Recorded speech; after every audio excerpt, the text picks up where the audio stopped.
Was Dr. Jolyon West just a psychiatrist? Or was he something more? A man operating at the crossroads of science, intelligence, and something far more unsettling. A man whose work in mind control didn't just study the human psyche, but sought to rewrite it. Jolyon West was quietly laying the groundwork for a groundbreaking career in psychiatry. After finishing his medical training, he took on a pivotal role as a psychiatrist at Lackland Air Force Base in Texas. Here, West became entangled in highly classified military research, delving into the effects of drugs and psychological techniques. This was a time when the US government was deeply invested in exploring new methods of mind control and interrogation, with the CIA's infamous MK-Ultra program at the center of it all. West's focus was on understanding how drugs and psychological trauma could manipulate the human mind, paving the way for his later controversial contributions to the field.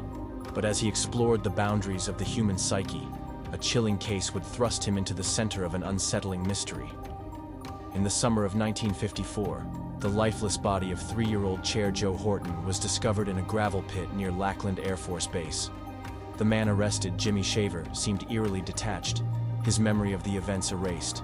He was confused, bloodied, and unable to recall anything beyond putting Chair Joe into his car.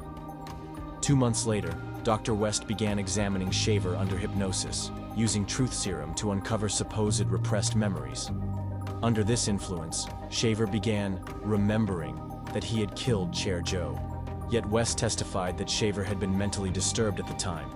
The details were murky, but what followed was shocking. West's methods raised eyebrows within the psychiatric community, especially after Dr. Gilbert Rose, who was working alongside West, discovered that hypnosis had been used, a detail that West had not initially disclosed. Despite the questionable procedures, Shaver was convicted and executed in 1958, maintaining his innocence until the very end. This case raised unsettling questions about the reliability of psychological techniques in legal proceedings. Was an innocent man manipulated by those he trusted to understand his mind? As these events unfolded, Dr. West's career continued to take an unsettling turn. Dividing his time between Lackland and the University of Oklahoma, he quickly became involved in covert operations, presenting himself as a psychiatrist with a purely clinical focus. But behind the scenes, he was seeking approval for a research grant from the Geschichte Fund for Medical Research, an organization that would later be tied to the CIA's hidden agenda.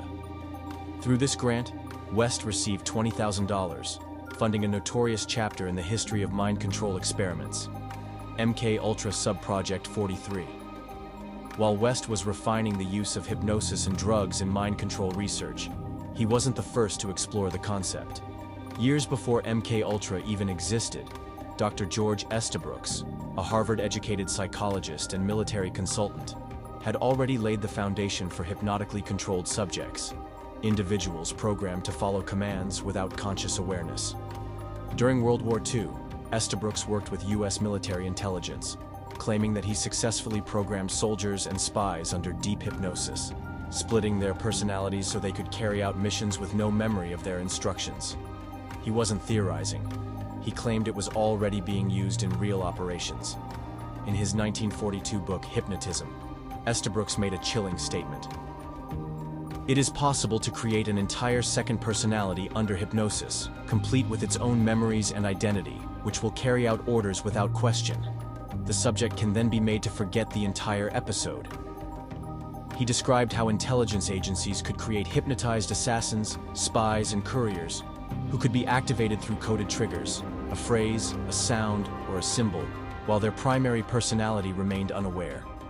His claims were dismissed as speculation at the time, but decades later, MK-Ultra records revealed strikingly similar experiments, with West and other CIA-funded psychiatrists exploring whether memories could be erased, rewritten, or programmed into an unwitting subject.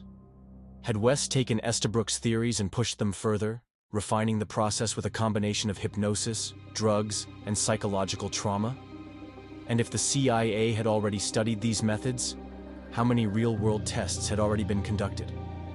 In 1956, West began reporting to the CIA on his progress, claiming that his experiments had succeeded where others had failed.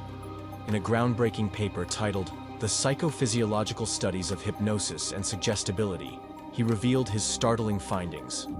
He had discovered a method to erase and replace human memories without the subject's awareness.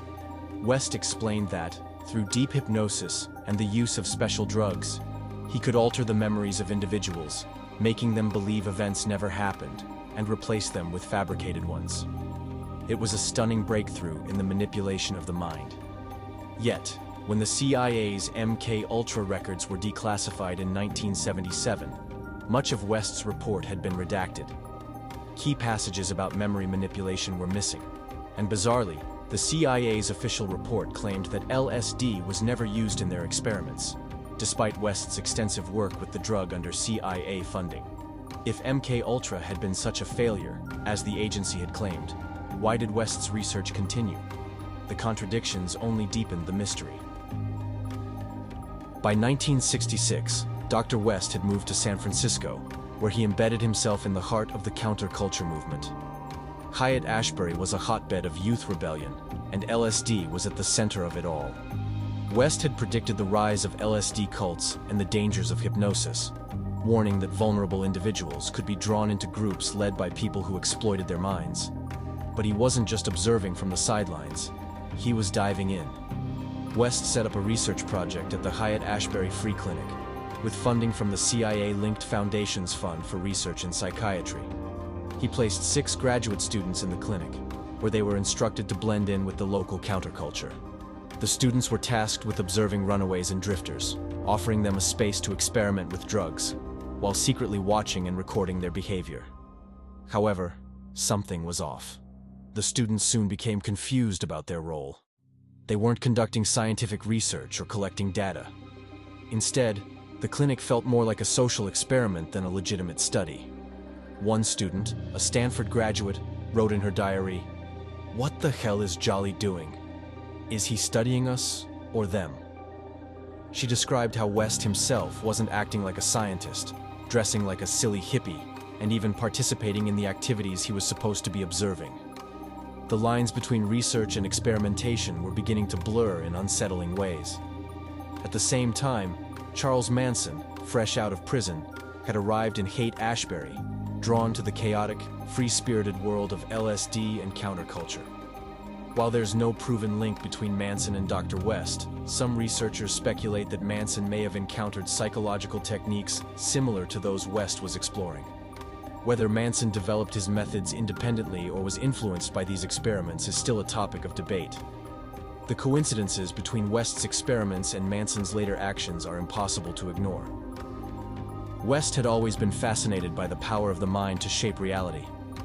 His work with Patricia Hearst, Jack Ruby, and Saran showcased his obsession with using drugs and psychological techniques to alter behavior. And in Haight-Ashbury, he had an entire city of young, impressionable minds at his disposal, an ideal setting for testing the limits of what the human mind could endure. The streets of Haight-Ashbury were filled with people looking for answers, and LSD was the key that unlocked the doors of perception. West's presence in the community raised the question, was he simply observing the counterculture, or was he actively shaping it? As MK-Ultra was eventually exposed and its documents shredded, one question remained. Was Dr. Jolyon West merely an observer of history?